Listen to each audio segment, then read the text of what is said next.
दोस्तों नमस्कार। कैसे हैं? आशा है ठीक ठाक दिन गुजर रहा होगा। ईश्वर से मनाइए कि किसी तरह की जल्दी से जल्दी वैक्सीन आ जाए। स्थिति चिंताजनक है। वाकई एक शब्द है, चिंता जरूर करना चाहिए। हम लोग अब वर्ल्डोमीटर में नंबर 4 पे आ गए हैं। 200 से अधिक देशों की सूची में हम लोग नंबर 4, चौथी स्थान। यही हाल रहा तो एक सप्ताह में हम लोग नंबर 3 और उसके अगले सप्ताह में नंबर 2 पे चले आएंगे। तो स्थिति वाकई, जो केसेस अब बढ़ रहे हैं ना बहुत तेजी से, अब डेथ का रेट भी बढ़ रहा है। लगता है कि अब ये कम्युनिटी में ये डिजीज, चूँकि ऐसा सुनने को आया है कि बहुत सारा केसेस जो है सो ट्रेसेबल नहीं है। सो दिल्ली में पता चला था न्यूज़ के माध्यम से कि 50% जो केसेस आ रहे हैं वो ट्रेसेबल नहीं है। तो जब केसेस ट्रेसेबल नहीं होता है कि उसका सोर्स क्या था, कहाँ से उनको आया, इसका मतलब कम्युनिटी में ये स्प्रेड कर रहा है। हम लोग को बचना इस वक्त बहुत ज़रूरी है। सही पूछे तो इस पे ध्यान दीजिए। नए लोगों के लिए खुद का परिचय देना बहुत ज़रूरी है। दोस्तों, मेरा नाम संजीव वर्मा है। मैं बिहार का रहने वाला हूं, वर्तमान में पटना में रहता हूं और मैं एक MSME हूं। मैंने सीलिंग फैन का कारखाना बिहार में पहली बार CNC यूनिट लगाया। LED का भी मैन्युफैक्चरिंग कर रहा था। और जो घटना घटी, आप कृपया कर कोशिश कीजिए, मेरा एक बार वॉल्यूम 1 और 2 देख लीजिए। वॉल्यूम 1 और 2 से आपको पता चल जाएगा कि मेरे साथ घटना क्या घटा। जो मैं लिखता हूँ, ICICI बैंक के 9 अधिकारी के ऊपर हमने मुकदमा दायर किया और माननीय न्यायालय ने और 4 जजों ने अभी तक मेरा साथ दिया है। एक नहीं, 4 जजों ने। एक माननीय जज ने केस को एडमिट किया, दूसरे ने कॉग्निजेंस लिया, तीसरे जज साहब ने इनके रिवीजन को खारिज किया। ICICI बैंक के अधिकारी के क्रिमिनल रिवीजन को ऊपरी अदालत ने खारिज किया और चौथी जज साहिबा ने इन 9 अभियुक्तों को सशरीर 27 मार्च को उपस्थित होने का सख्त आदेश जारी किया था। थोड़ा उनका वर्ड जो था ना वो हार्ड वर्ड था। लॉकडाउन की वजह से कोर्ट बंद है और ये मैटर अभी रुका हुआ है। दूसरा मामला, पटना में जो बाढ़ आया और जो सर्वेयर ने 5 लाख घूस मांगा और जो मैं घूस नहीं दिया, तो मुझे 45 लाख का वो क्लेम नहीं मिला, जिसके वजह से मेरा कंपनी पूर्णतः ठप हो गया। स्थिति वाकई चिंताजनक है। जो सही पूछे तो समाज के कुरीतियों के खिलाफ लड़ना बहुत आवश्यक है। हम लोग, अगर मैं भी घूस दे देता तो आज जो मैं आवाज़ उठा रहा हूँ, लड़ाई लड़ रहा हूँ, सफलता एक दिन अवश्य मिलेगा, क्योंकि सबूत काफ़ी इकट्ठा होते जा रहा है। मतलब सबूत उस स्तर का, जैसे स्टेट बैंक के CGM स्तर का, DGM स्तर का, AGM स्तर, बड़े अधिकारी हैं भाई। ये लोग बोल रहे हैं कि सर्वेयर लोग इस तरह का काम करते हैं। इससे बड़ा क्या सबूत होगा? ऑन रिकॉर्ड है, सब सुरक्षित है। कभी कोर्ट में जरूरत पड़ेगा तो बिल्कुल पेश करूंगा। देखिए, सबूत जुटाने की ऑलवेज कोशिश कीजिए जिंदगी में। अगर आपके साथ कुछ गलत हुआ है, कोर्ट में सबूत चलता है। अगर आपके पास एविडेंस है, आज डिजिटल युग है, अगर ऑडियो में एविडेंस है या वीडियो में एविडेंस है, आप उसको एकदम बिल्कुल सुरक्षित रखिए। उसकी 2-3 कॉपी बना के रखिए। अगर एक डिस्ट्रॉय हो जाए तो दूसरा काम आ जाए। वो कोर्ट में आपको बिल्कुल काम आएगा अपनी बातों को पेश करने में। देखिए, मैं जो ये चैनल, जनरली मेरा ये चैनल तो हम 2016 में एक बकेट वॉशिंग मशीन का वीडियो बनाए थे और उसको ऐसे ही अपलोड कर दिए थे। और उसके बाद धीरे धीरे वो चैनल वायरल हो गया और 6000 सब्सक्राइबर उस सिर्फ एक वीडियो के चलते आया। 6000 सब्सक्राइबर आए थे। और उसके बाद जो ये 900 और लोग जुड़े हैं, इसमें ये जो बैंक, सावधान बैंक लोन कभी नहीं का जो मैं सीरीज चला रहा हूँ, इसका बहुत बड़ा योगदान है। लोग जुट रहे हैं। देखिए, मैं आपको दोस्त बोलता हूँ, मैं बोलता हूँ दोस्तों नमस्कार। तो दोस्त मतलब कि सब चीज दोस्त के साथ शेयर करना चाहिए। आज के डेट में डिजिटल माध्यम है और कई लोग मेरा साथ दे रहे हैं। मैं एक एमएसएमई हूँ, चर्चा बिजनेस की करता हूँ, मेरे साथ जो धोखाधड़ी हुआ उसकी चर्चा करता हूँ। मैं हमेशा बोलता हूँ बैंक लोन कभी नहीं। मतलब अब बहुत लोग बोलते हैं कि बिना बैंक लोन के भाई साहब बताइए कि हम लोग काम कैसे करेंगे। भाई साहब बहुत रास्ते हैं, फंड रेज करने के बहुत रास्ते होते हैं। अगर मैं बराबर कहता हूँ आप कहीं से भी फंड रेज करते हैं तो हैंड्स आपको नहीं मिलता। देखिए मेरी बात को गौर कीजिएगा, अगर आप कहीं से फंड रेज करते हैं, मान लीजिए किसी फ्रेंड रिलेटिव से भी पैसा लेते हैं तो पैसा मिलता है, हैंड नहीं मिलता है। बैंक से आप पैसा लेते हैं, पैसा आपको भले ही मिलता है, आपको बिजनेस चले ना चले आपको सूद भरना पड़ता है, हैंड फिर भी आपको नहीं मिलता है। देखिए अगर आप पार्टनरशिप बनाते हैं इनिशियल स्टेज में, बिल्कुल पार्टनरशिप बनाना चाहिए, और पार्टनर वो होना चाहिए जिसका दिल आपके दिल से मैच करे, वो जो आपको जानता हो और जिसको आप अच्छी तरह से जानते हो, और बिल्कुल लिखित के तौर पे हर चीज का एक डीड बनना चाहिए, ओरिजिनल डीड। अगर 2 पार्टनर है या 20 पार्टनर है तो 2 या 20 ओरिजिनल डीड, सबके हाथ में एक ओरिजिनल डीड की कॉपी होनी चाहिए, और हर चीज एकदम स्पष्ट होना चाहिए। और कुछ क्लॉज ऐसा रखिए, स्वतंत्र वाला क्लॉज रखिए कि इंडिपेंडेंट, सबको इंडिपेंडेंस महसूस हो। अगर किसी को पता चला कि नहीं ये बिजनेस में अब हमको मन नहीं लग रहा है, कोई जरूरी नहीं है, शुरुआती में लगा कि मन लगेगा, लेकिन जब काम स्टार्ट हुआ तो हो सकता है पता चले कि नहीं ये काम उनको सूट नहीं कर रहा है। इसलिए कि जिस चीज को लेके आप चले थे, अगले को आप समझाए, वो 2 और को समझाए, और जब लोग जुटे तो कोई जरूरी नहीं है कि 20 के 20 लोग या 10 के 10 लोग का मन एक ही हो सकता है किसी एक व्यक्ति को मन ना लगे। उनको बाहर जाने की पूर्ण आज़ादी होनी चाहिए। उसमें क्लॉज मैं बोलता हूँ, बहुत लोग बोले कि भाई आप बताइए कि फिर वो बाहर कैसे जाएंगे, तो मैं फिर से आज रिपीट कर दे रहा हूँ शॉर्ट में। मैं डिटेल में काफ़ी, देखिए मेरा अगर सब वॉल्यूम देखिएगा ना तो कुछ ना कुछ आपको बेनिफिट जरूर मिलेगा। हर वॉल्यूम में कुछ ना कुछ रखा हुआ है, चाहे सामाजिक स्तर में हो या व्यापारिक स्तर में हो, चाहे बैंक से संबंधित हो, चाहे इंश्योरेंस से संबंधित हो, चाहे व्यापार के विषय में मैं बताता हूँ कि बिजनेस का तरीका क्या होना चाहिए। देखिए पार्टनर को कैसे स्वतंत्रता दीजिए बाहर निकलने का, एग्जिट प्लान उनका क्या होगा। अगर वो एग्जिट करना चाहें बिल्कुल उनको बोलिए कि एक नोटिस पीरियड दीजिए, 30 डेज अगर लगे तो 30 डेज या 90 डेज का एक नोटिस पीरियड उनको देना होगा। उस नोटिस को दे के वो स्लीपिंग पार्टनर बन जाएंगे देन एंड देयर। मतलब अगर वो नोटिस इस कंपनी को दे दिए, आपके फर्म में दे दिए, पार्टनरशिप का जो आपका एसोसिएशन है, अगर वो उसमें एक नोटिस वो दे दिए कि नहीं हम आगे फर्दर अब प्रोसीड नहीं करना चाहते हैं, तो 90 डेज का एक नोटिस वो दे देंगे, 90 डेज का क्लॉज उसमें डाल दीजिए, और उस 90 डेज के अंदर में जो उनका लगाया हुआ धन होगा उनको विदाउट इंटरेस्ट आप 90 डेज के अंदर लौटा दीजिए। आपके पास 90 दिन का समय है एक व्यक्ति को खोजने के लिए।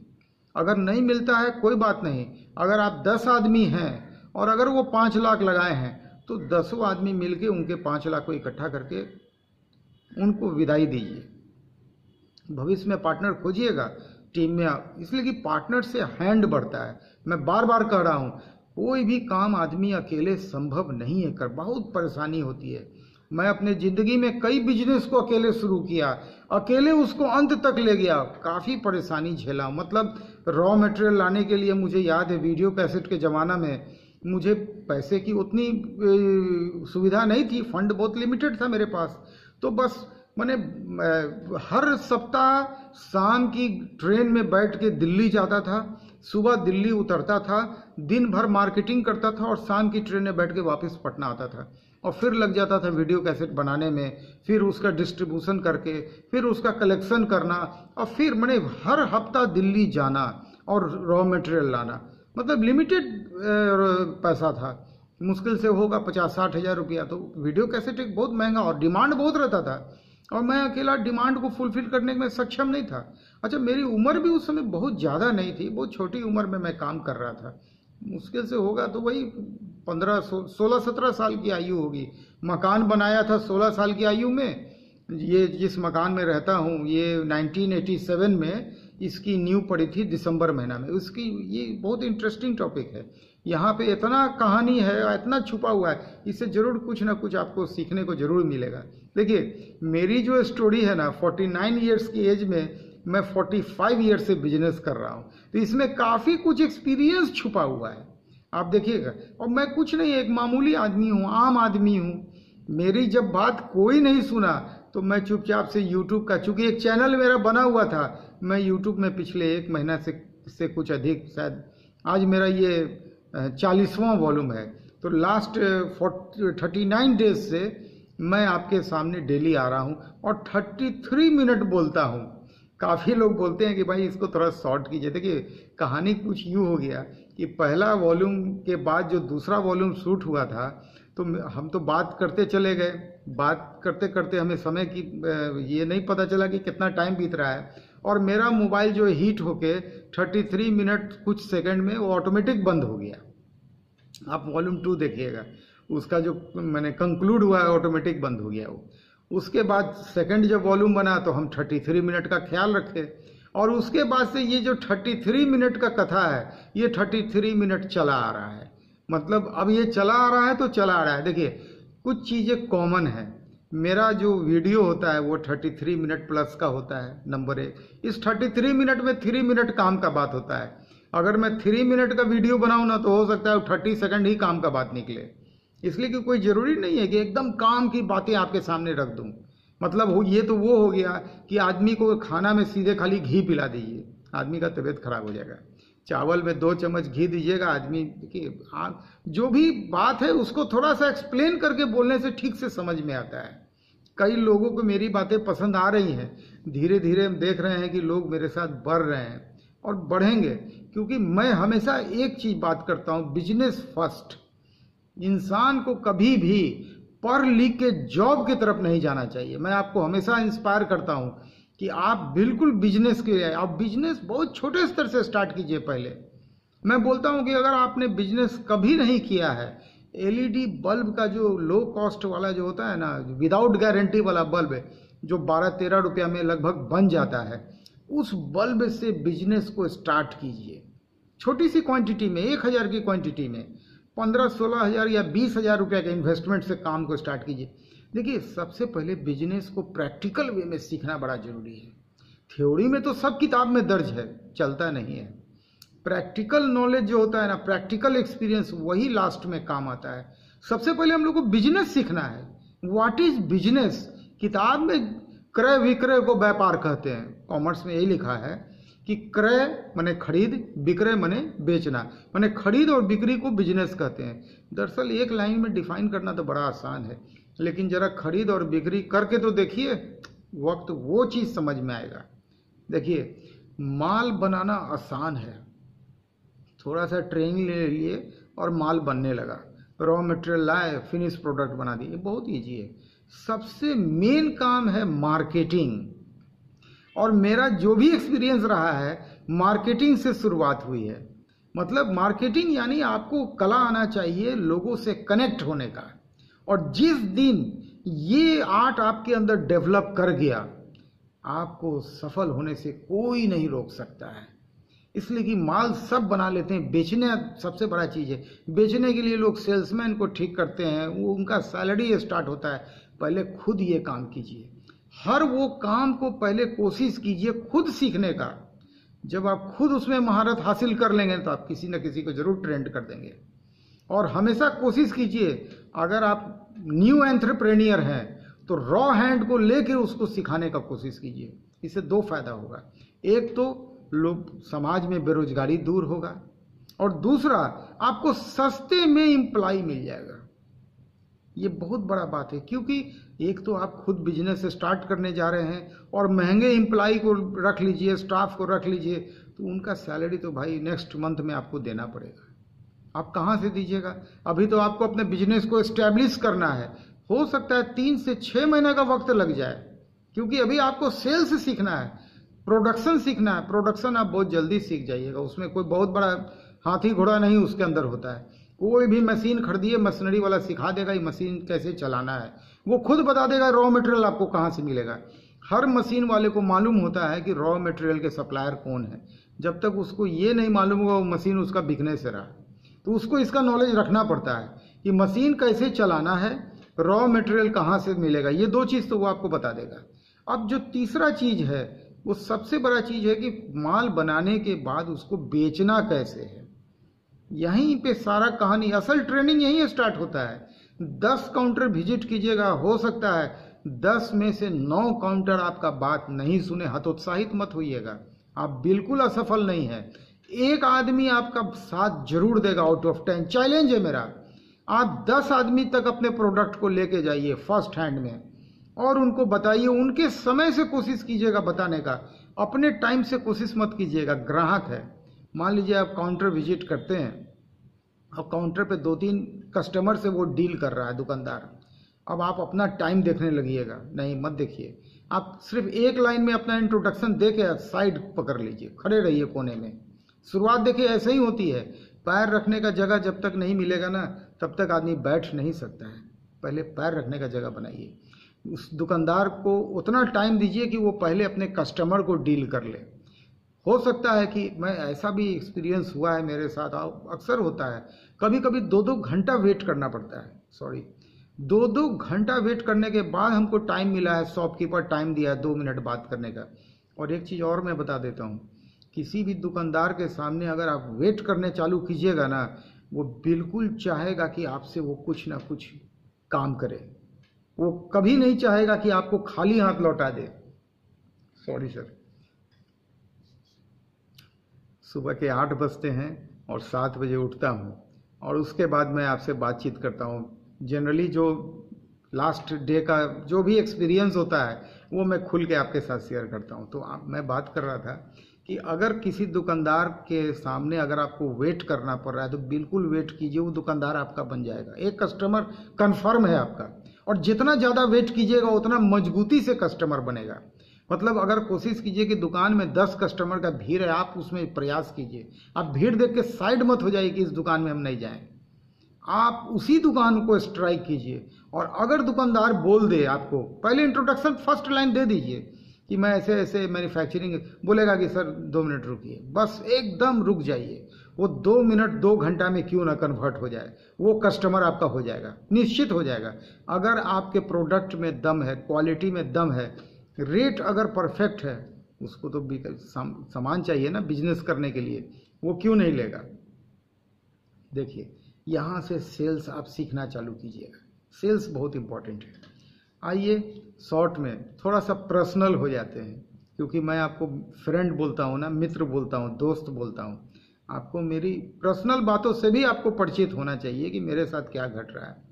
देखिए, मैं कल के वीडियो में बताया था, मैं अपने बड़े भाई की इच्छा को पूरा करने के लिए, उनका इच्छा था साउंड रिकॉर्डिंग स्टूडियो का, जिस वजह से मैं 3 वजह था आईएएस को ड्रॉप करने का मेरा, उसमें एक वजह मेरे बड़े भाई थे। मैं काफ़ी उनका इज्जत करता था। देखिए, कुछ हुआ यूं, बात 2008 24 दिसंबर की है। मेरे बड़े भाई एक बीमारी से ग्रसित थे काफ़ी लंबे समय से। वो लगभग 2-3 महीने से उस बीमारी से जूझ रहे थे, झेल रहे थे, लेकिन जिंदा थे। उनका इलाज ठीक ठाक चल रहा था। मुंबई के जेजे हॉस्पिटल में वो एडमिट होते थे। जब ज़्यादा उनका सेहत बिगड़ता था तो मेरी भाभी उनको मुंबई के जेजे हॉस्पिटल में एडमिट करती थी। वहाँ वो 2-4-10 दिन रहते थे, फिर आते थे, फिर घर रहते थे। इस तरह से उनकी ज़िंदगी चल रही थी। लेकिन हुआ क्या कि कुछ दिन के अंतराल में किसी कारण से वो गिर गए और उनके सर में चोट लग गया, जिस वजह से उनके ब्रेन में क्लॉट वगैरह कुछ हो गया। अब जब ब्रेन में क्लॉट हो गया तो थोड़ा सा उनका जो बातचीत करने का अंदाज है, थोड़ा दिमाग थोड़ा सा गड़बड़ा गया। मतलब नॉर्मल से थोड़ा सा एबनॉर्मल टाइप का दिमाग हो गया। और जो उनका काम था ना, वो बिल्कुल दिमाग पे आधारित था। वो डायरेक्टर थे, प्रोड्यूसर थे, और ये दिमाग का काम था। इसमें क्रिएशन का काम था, वो तो दिमाग से होता। और वो थोड़ा सा जब मेंटली थोड़ा सा उनका दिमाग गड़बड़ा गया तो हुआ क्या कि बॉम्बे में, जैसा मेरी भाभी बोली कि कोई एक डॉक्टर थे, वो बोले कि अब ये दिमाग इसका कभी ठीक नहीं होगा। देखिए, संपत्ति जायदाद बहुत ख़राब चीज़ होता है। बहुत नज़दीक से एक्सपीरियंस करने का मौका मिला है, देख रहा हूँ। अब वो डॉक्टर क्या बोले कि इसका दिमाग अब ठीक नहीं होगा, ये नॉर्मल कभी नहीं हो पाएगा। तब मेरी भाभी देखी कि इसके इलाज में अब बहुत खर्च हो रहा है। मतलब वीकली 5,000 का मेडिसिन चल रहा था उनके पीछे, वीकली मतलब 20,000 पर मंथ का मेडिसिन चल रहा था। उसके अलावा कभी कभी हॉस्पिटलाइजेशन भी करना पड़ता था, उसका खर्च अलग होता था। लेकिन भैया स्ट्रगल करके काफ़ी बॉम्बे में प्रॉपर्टी क्रिएट किए थे। मतलब एक उनका अपना खुद का बहुत बड़ा स्टूडियो हुआ करता था जिसमें वो एडिटिंग वगैरह करते थे, और एक अपना उसी के ऊपर उनका रहने का रेसिडेंस था, और दूसरा एक उनका अलग एक एंटॉप हिल में जगह है, मुंबई में एक एंटॉप हिल जगह है, वहाँ पे भी उनका ऑफिस था। तो मैं भाभी को बार बार बोल रहा था कि भाभी आप एंटॉप हिल वाला जो ऑफिस है उसको सेल कर दीजिए, जो भी उससे 10-20 लाख रुपया इकट्ठा होता है उससे आप भैया का इलाज कराइए। अब वो काम भाभी करना नहीं चाह रही थी। अब भाभी देख रही थी कि ये आदमी अब कमा के तो जिंदगी में अब नहीं देगा, लेकिन जितना दिन ये जिंदा रहेगा एक एक करके प्रॉपर्टी को बेच देगा, एक एक करके पैसा खाते जाएगा। मतलब वो एकदम बिजनेस पॉइंट ऑफ व्यू से उनको ट्रीट की, इसलिए कि देखी कि अब ये लॉस का विषय है, इससे प्रॉफिट नहीं होने वाला है। तो वो क्या की कि 24 दिसंबर को बोली कि मैं इनको पटना ला के रख देता हूँ, वहीं पे तुम इनका ट्रीटमेंट करना।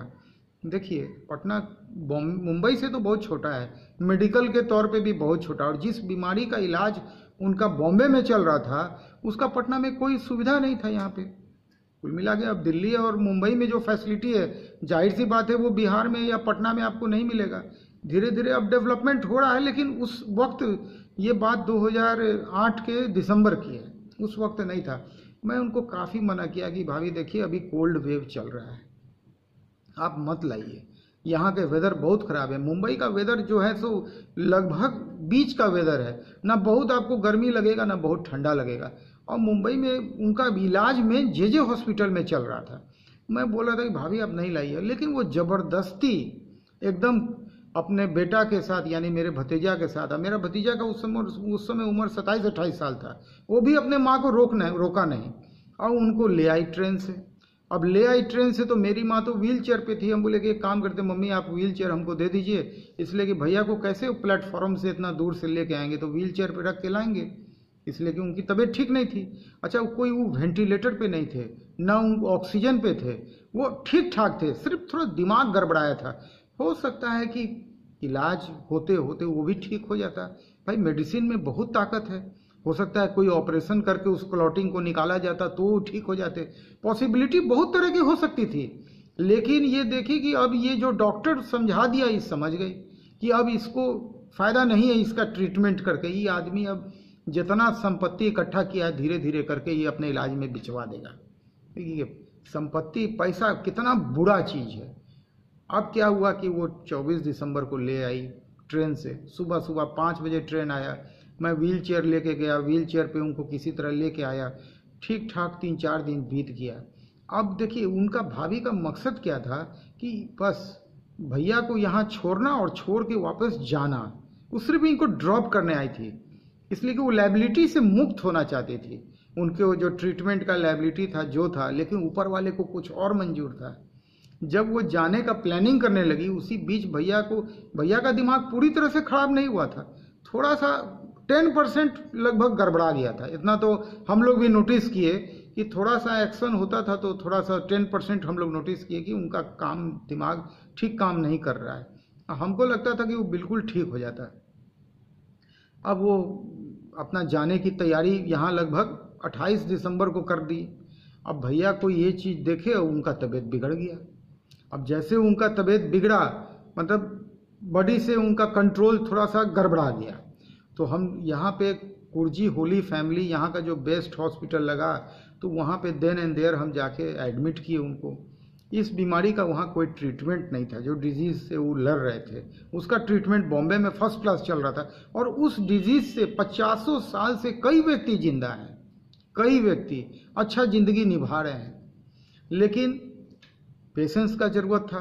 अब क्या हुआ कि वो हम एडमिट तो कर दिए, लेकिन वहाँ से भी भाभी जो है सो किसी तरह से अपना बैग पैक कर ली कि अपने एक बेटा और एक बेटी है भैया को, तो बेटी का स्कूल खुलने वाला है। और नतीजा क्या हुआ कि भैया देखे कि अब तो मैंने मेरी भाभी का नाम मीना है, मैंने मीना चली जाएगी तो मेरी स्थिति तो अब खराब हो जाएगी, हमको कौन देखेगा।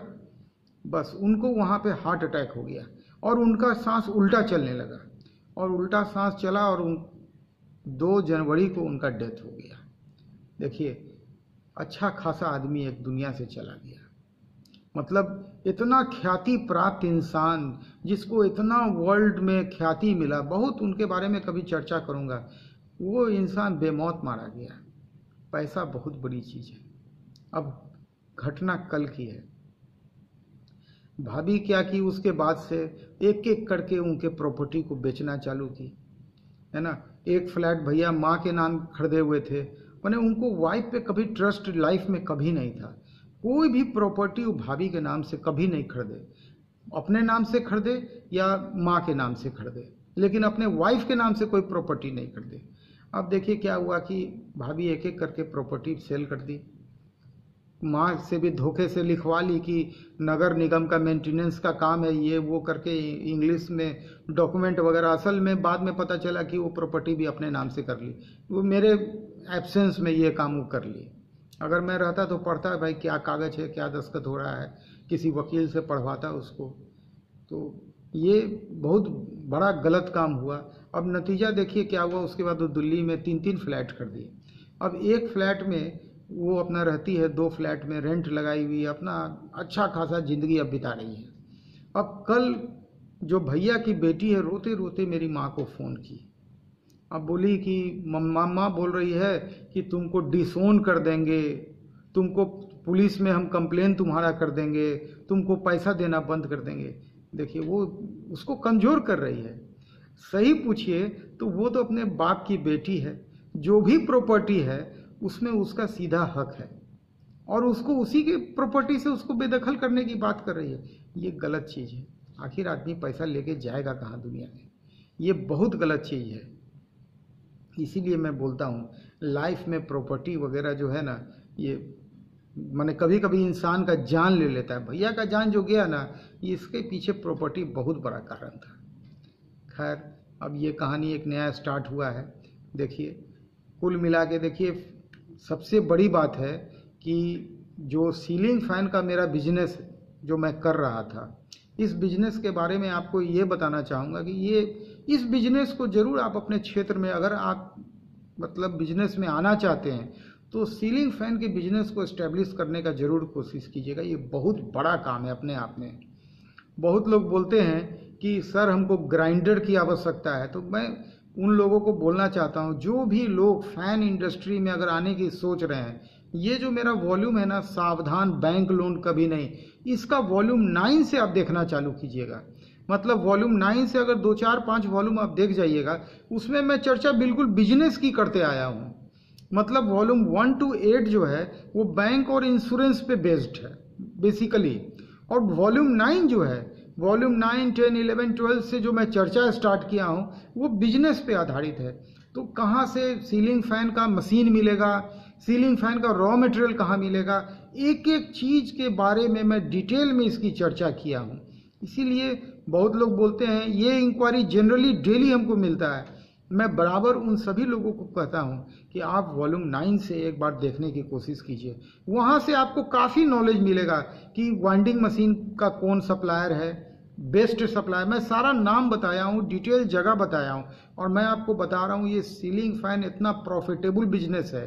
मतलब मेरा जो यूनिट जो लास्ट में फाइनली बन के कंप्लीट हुआ, जो यूनिट को बनना था 2014 में, अगर वो 2014 में ही स्टार्ट हुआ रहता, इसकी production capacity 2000 fan per day की है। मतलब पर डे कोई आसान चीज़ मत समझिए। अगर 16 घंटा 2 शिफ्ट में अगर आप अपना यूनिट को चला दीजिएगा, वर्कर को चेंज करके, तो इसकी प्रोडक्शन कैपेसिटी जो है सो 2000 फैन पर डे की। एक फैन पे कम से कम मुनाफा 100 रुपया कहीं नहीं गया हुआ है। बढ़िया से बढ़िया क्वालिटी का अगर रॉ मटेरियल आप यूज़ कीजिएगा तो 100 रुपया का मुनाफा एकदम सेफ है। मतलब पर डे का इनकम भाई साहब 2 लाख। जरा सा हिसाब लगाइएगा, 2 लाख महीना कमाना लोग को आसान नहीं लगता है। और इस बिजनेस में क्या इन्वेस्टमेंट है? 25 लाख का मशीन चाहिए, 50 लाख का वर्किंग कैपिटल डाल दीजिए, क्योंकि इसका टर्नओवर बड़ा फास्ट होता है। सबसे पहले आपका प्राइम इन्वेस्टमेंट जो होगा कॉइल मेकिंग में होगा। इसके बाद खाली मालूम चलना चाहिए आप अच्छे क्वालिटी का माल बनाते हैं, अच्छा क्वालिटी का फैन बनाते हैं, लोग डीलर लोग आपको पैसा देगा, एडवांस करेगा पंखे के लिए, फिर फंड का प्रॉब्लम धीरे धीरे खत्म हो जाए। लेकिन आपको इनिशियल स्टेज में 50 लाख का फंड एक रखना पड़ेगा, इसलिए कि जब तक आप अपने देखिए गाड़ी को तो पहले स्टार्ट तो करना पड़ेगा ना, तो स्टार्टिंग का जो फंड है वो रखना पड़ेगा। लेकिन ये बिजनेस में करोड़ों करोड़ का फंड चाहिए, और वो करोड़ों करोड़ आपको कस्टमर से आता है। कस्टमर एडवांस पैसा देता है सीजन के शुरू में, कोई 500 पंखा बुक करेगा, कोई 5000 पंखा बुक करेगा। मेरे पास 10-10 हजार फैन का पर मंथ का ऑर्डर आता था, लोग का इंक्वायरी आता था, मैं कर नहीं पाया अलग बात है, क्योंकि बैंक वाले जो मेरे को धोखा दिए। अब देखिए ये धोखा का एक लाइन में बता दूं, इसलिए कि बहुत लोग बोलते हैं सर थोड़ा शॉर्ट में तो बता दीजिए। ठीक है, लॉन्ग में हम कभी आपका वीडियो देखेंगे फुर्सत से। तो भाई साहब कोशिश कीजिए कि एक करंट वॉल्यूम डेली देखने की कोशिश कीजिए।